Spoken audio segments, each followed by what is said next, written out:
Bienvenidos de nuevo al canal Aprende a Aprender. Este mapa mental forma parte de una charla que di el otro día en la Universidad Rey Juan Carlos como parte de la jornada para aprender a presentar tu trabajo fin de estudios de manera exitosa.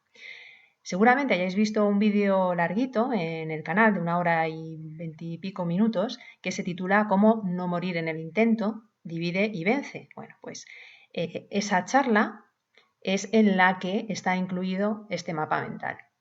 Y como seguramente al ver lo que dura la charla hayas evitado meterte en el vídeo, te voy a contar la breve historia del mapa mental para que se despierte en ti la curiosidad y tengas ese gusanillo que te anime a ver la charla completa.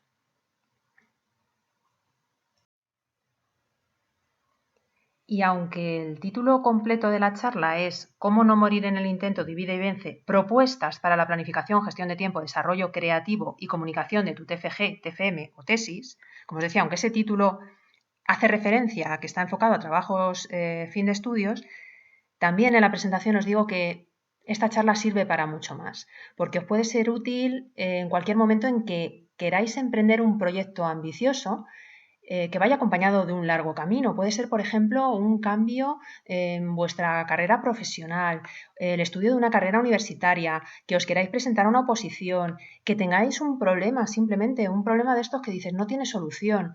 Bueno, pues esta charla os va a ayudar a activar vuestros estados creativos. Entonces puede tener utilidad para muchísimas cosas de vuestra vida. Y ahora, para que nadie se aturulle, vamos a ir leyendo la historia que nos cuenta este mapa mental rama por rama. Se lee en el sentido de las agujas del reloj, así que empezamos por la rama objetivos. ¿Por qué? Porque un proyecto ambicioso y un largo camino requiere siempre que tengamos un objetivo a la vista.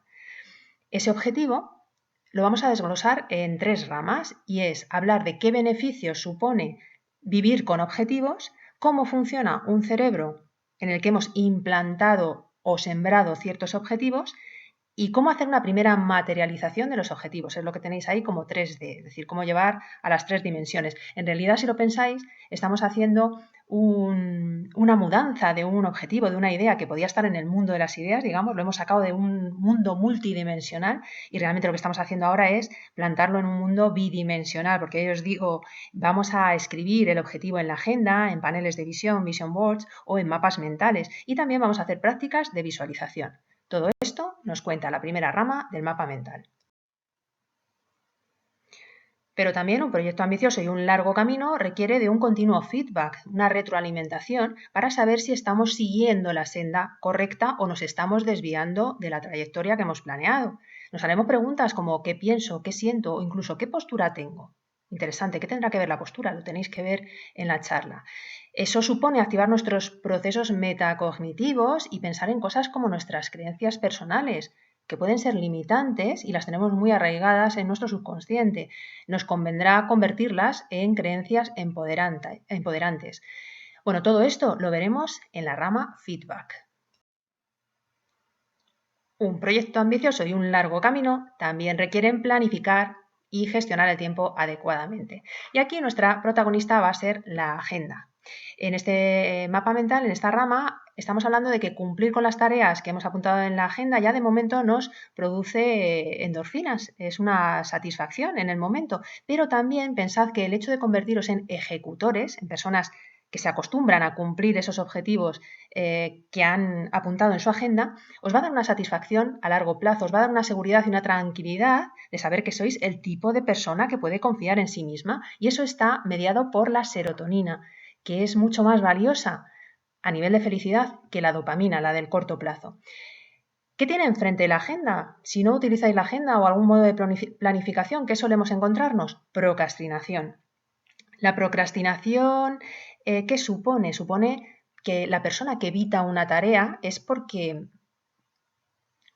nota dolor Sí, sí, dolor. Se activa la zona del córtex insular en el cerebro del mismo modo que se activaría si se experimentara un dolor a nivel físico. Es decir, tiene tanto rechazo esa persona ante una actividad, tiene tanto componente emocional contra esa actividad, es incapaz de gestionar sus emociones, de modo que le duelen. Y entonces, ¿qué hace? Lógicamente, elige una tarea distinta y esa tarea distinta le va a hacer producir dopamina.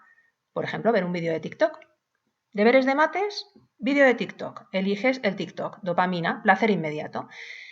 Estaréis viendo ya el peligro que tiene este tipo de actuación. Se va a convertir en un círculo vicioso y al final en una filosofía de vida. Va a afectar a todos los aspectos de nuestra vida. Esa persona será infeliz, será insatisfecha, será ese tipo de persona que vive corriendo detrás del tiempo y de los acontecimientos, un evitador, una persona que en el fondo sabe que es un don excusas, un vendehumos. Y al final, ¿de qué hablamos en esta rama? De si existe una excusa que podamos poner, es decir, ¿existe un cerebro procrastinador? ¿Yo soy procrastinador porque mi cerebro me ha hecho así? Pues sí, existe una base estructural y funcional que justifica ese comportamiento de procrastinación y consiste en tener unas amígdalas grandes y un cableado pobre con lo que llamamos corteza del cíngulo anterior. La buena noticia, esos sudores fríos de la imagen que veis ahí, podemos suprimirlos si nos ponemos las pilas y en lugar de procrastinar pasamos a la acción. De ese modo, en solo 2 meses podremos construir un cableado nuevo. Esta rama también os va a encantar porque seguro que conocéis la mayoría de las cosas de las que habla. Evidentemente, un proyecto ambicioso y un largo camino será como una competición en la que tenemos que llegar a un determinado momento en nuestro peak performance, ¿verdad? En el máximo de nuestras capacidades. Entonces requerirá de unos cuidados del motor, de nuestro cuerpecillo, que es el vehículo que nos lleva en esta aventura. Por eso en esta rama volveremos a hablar del sueño, del que casi sois expertos. De hecho, ahí tenéis un código QR que nos lleva a los vídeos de sueño. También hablaremos del ejercicio físico, del que también ya hemos hablado en el canal. Se produce un auténtico cóctel de sustancias que tenéis ahí enumeradas. El BDNF es muy importante para nosotros porque es responsable de la plasticidad cerebral, el Brain Derived Neurotrophic Factor. Sabemos que los efectos beneficiosos del ejercicio físico se encadenan solamente en 20 minutillos de actividad y bueno, ahí tenemos una serie de recomendaciones semanales para exprimir al máximo este truco de utilizar el ejercicio físico como aliado en nuestro aprendizaje y en este largo camino. Y bueno, daremos alguna pinceladita de alimentación, pero tendremos que esperar para saber más de alimentación al siguiente vídeo que está pendiente de publicar. Un proyecto ambicioso y un largo camino requieren que al final encontremos esa idea que merece la pena, esa idea original o que aporte algo a la sociedad, no al mundo en general. Es la rama de la fórmula secreta. Tenéis ahí a Brainy, al cerebro, que está diciendo, he hecho todo lo que has dicho antes. Se ha puesto objetivos, se ha planificado, se ha hecho feedback, se ha cuidado muchísimo y dice, pero que ya lo he hecho todo y ahora ¿qué? ¿Dónde está mi idea genial? Bueno, pues vuestra fórmula secreta es muy sencilla. Pasa por controlar el factor tiempo, pasa por crear una base de datos cerebral, es decir, un cerebro no puede crear de la nada, tiene que tener una base de datos, igual que una fórmula Excel maravillosa, que os habéis currado un montón crear esa fórmula Excel, no puede calcular nada si no habéis añadido en las columnas de Excel los datos, pues el cerebro tampoco puede trabajar adecuadamente si no tiene una base de datos implantada. Luego, segundo factor de la fórmula secreta, base de datos. Primero, factor tiempo controlado. Segundo, la base de datos. En tercer lugar, habrá que activar los estados creativos. ¿Cómo hacerlo? Ya lo hemos visto en otro vídeo, pero lo recordaremos también en la charla completa. Finalmente, la combinación de estos 3 factores nos dará esa idea genial que andábamos buscando. Y además la encontraremos porque de fondo tenemos activado un poderoso servomecanismo, que ya lo vimos cuando hablamos del cerebro que trabaja con objetivos. Después de aplicar la fórmula mágica de la rama anterior, habremos encontrado por fin esa idea digna de ser desarrollada. Y ahora llega el momento, ese proyecto ambicioso y ese largo camino han llegado a su fase de desarrollo. ¿Qué vamos a destacar de esta rama? Pasar a la acción, hay que empezar. Aunque nos duela, hay que ponerse a escribir, a redactar, a conectar debidamente la información, evitando copiar y pegar. Y uno de mis consejos para la fase de desarrollo, por supuesto, como tenéis ahí, que sigáis controlando el factor tiempo, que materialicéis los hitos concretos de esa etapa, que básicamente es escribir en la agenda, cada día 1 hora, por ejemplo, durante 2 semanas para escribir tal apartado. Y que utilicéis una herramienta muy útil para organizar ese gran volumen de información que solemos tener en esta fase. Y esa herramienta maravillosa que ya conocemos muy bien en el canal es el mapa mental, del cual diseñaremos un borrador y mínimo esperaremos 2 semanas de periodo de incubación porque se nos van a ir ocurriendo más ideas, más artículos que añadir, cosas que cambiar de orden y así ya crearemos el mapa mental definitivo. Y por fin ha llegado el gran día, porque un proyecto ambicioso y un largo camino requiere una puesta en escena, requiere compartir ese maravilloso camino, también un camino de mucho esfuerzo, requiere compartirlo con los demás de una manera que merezca la pena y que sea un reflejo de ese trabajo que hayáis hecho.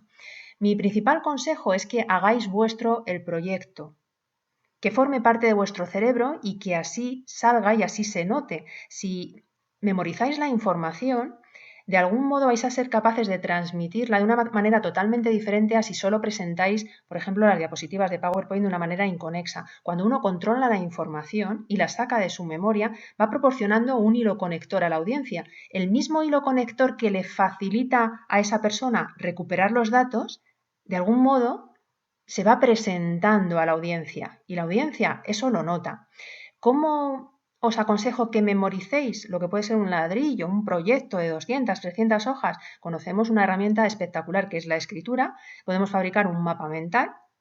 El mapa mental, a su vez, sabemos que cumple la mayoría de los principios de la supermemoria, es decir, tiene imágenes, tiene colores, presenta la información asociada y relacionada, da las partes, pero da el contexto general. Aparte, es una herramienta divertida, emocionante, a la hora de ser diseñada, ¿no? Que eso sabemos que implica la participación del hipocampo. Bueno, pues todo eso lo cumple el mapa mental. Podemos diseñar un mapa mental con la presentación y eso memorizarlo. ¿Cómo pasar esa información de la memoria a corto plazo a largo plazo? Ya lo sabemos, repetición espaciada en el tiempo. Bueno, pues todo esto lo tenéis en la charla de 1h30 que presenté en la Rey Juan Carlos y que se titula Cómo no morir en el intento, divide y vence. Espero que con estas pinceladas de la presentación os apetezca ver el vídeo completo. Sin más, me despido por el momento. Un abrazo a todos.